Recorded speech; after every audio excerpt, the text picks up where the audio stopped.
So I wrote a piece on Free Radical Network called "Weaponizing Children," and I pose a hypothetical question about a kid who goes to school. There's a discussion about guns and gun safety happening, and he takes a very proactive stance on guns. Guns are a good thing, and through this discussion, he maybe says something possibly about his mom owns a gun or unregistered gun, and suddenly he gets taken aside, and he gets accosted by the police. They ask him all sorts of questions. His parents aren't called. His mom's not called. It goes directly to the cops, from the teachers to the cops to Child Protective Services, and then his mom's house gets raided. They get a warrant. They knock on her door, go in, search for that unregistered weapon, and they find it. And she's in jail, and he's in CPS, and this is a horrible thing. And how would you feel if that was something that actually happened? That didn't happen. That, thankfully, as bad as gun laws are, it's not something I think is likely to happen. And just the way that schools run crazy away from guns, there's a very low chance that there's ever going to be a gun safety discussion at a school. It's just like it's not going to happen that these sort of things are going to be brought up in a way where a kid would be able to respond with a pro-gun stance.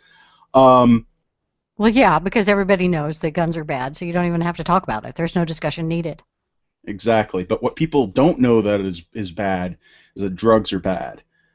Um, And that was the next thing I pose is, would you feel any different about that scenario if, instead of it being a unregistered weapon that causes this terrible situation where the mom gets thrown in jail and the child gets put into CPS, um, what if it was about pot? What if it was about a drug class, or one of those things that they do where they have a discussion about drugs and drugs are bad and all that fun stuff, drug awareness class, and maybe the kid's mom has a condition like Crohn's disease, where one of the treatments is hemp oil, or I'm sorry, cannabis oil and pot, something that happens, and he has a different stance on pot than the teachers or whoever is running this thing, and he gets taken aside for that,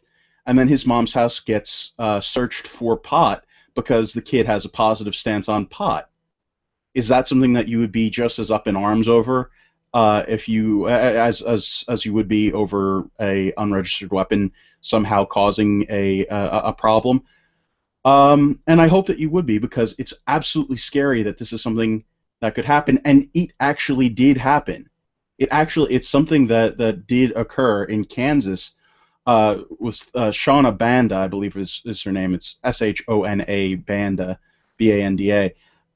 She is in jail. She was sent.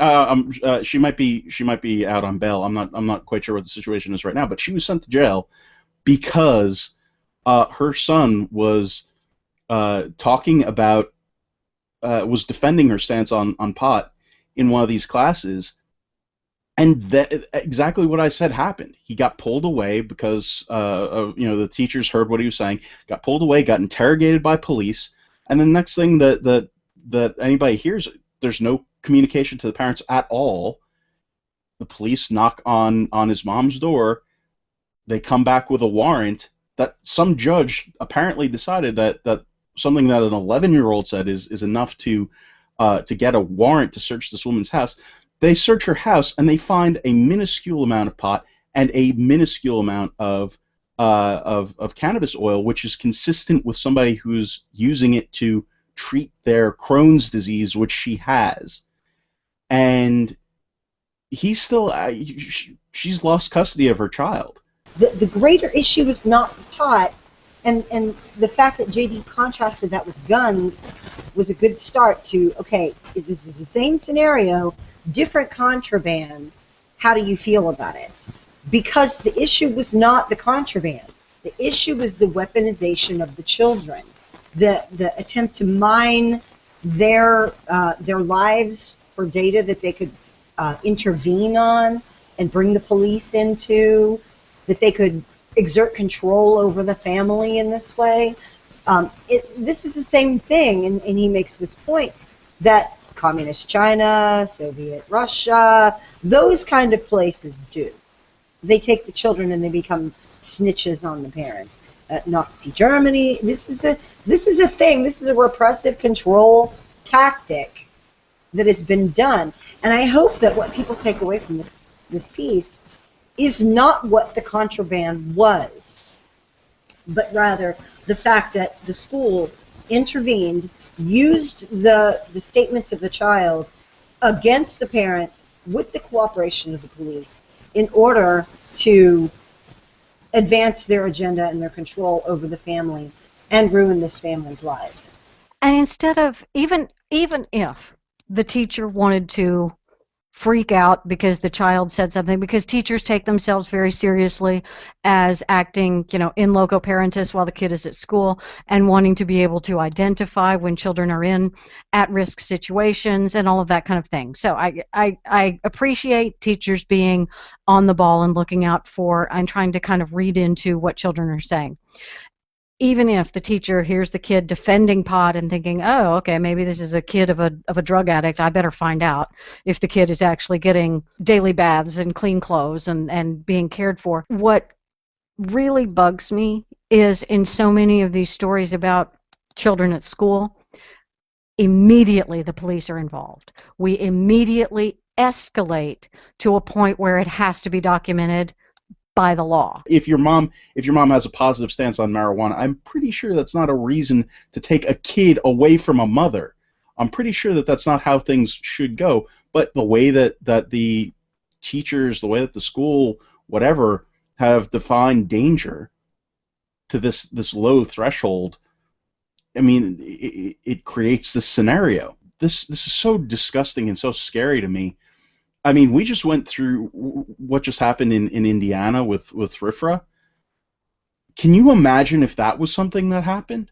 Can you imagine if a kid said something like said something about maybe homosexual marriage is not a good thing? What might happen there in the future if some kid has that kind of an unpopular opinion brought up? And that is what I want everyone taking away from this, is that today it's marijuana, which you may or may not agree with, but it will be your guns. It will be your kids' diet. It will be your political stances on conservative stances you might take, or counter left cultural stances. That is absolutely where this is going. And if you don't stand against the use of this kind of information over medicinal pot in this kid's family, if you can't align with that cause, just wait, because this is going to happen to conservatives from the school system trying to get at your kids through that information gathering process, whatever it might be. And if they are going to continue to say all these things, and they've done it over and over, all these things are dangerous, and they keep coming up with new things to where your kids can't play on the playgrounds unattended, to where they can't walk home from school unattended. All that is following in the footsteps of this one issue on medicinal pot that this family had. Everything is going to be handled the same way. And so I want every one of them to go back to that and look at that case again, regardless of their stance on legalization of marijuana for any reason. They need to be supporting the family and standing against the government abuse of the children and turning them into informants and snitches and weaponizing children against their parents. How paternalistic and how nasty. And here's the way the article launches. Before the animals are all freed. Yes, this is the kind of thing they said when people would go on quaint little safaris and see the natives in Africa. They're doing the same thing.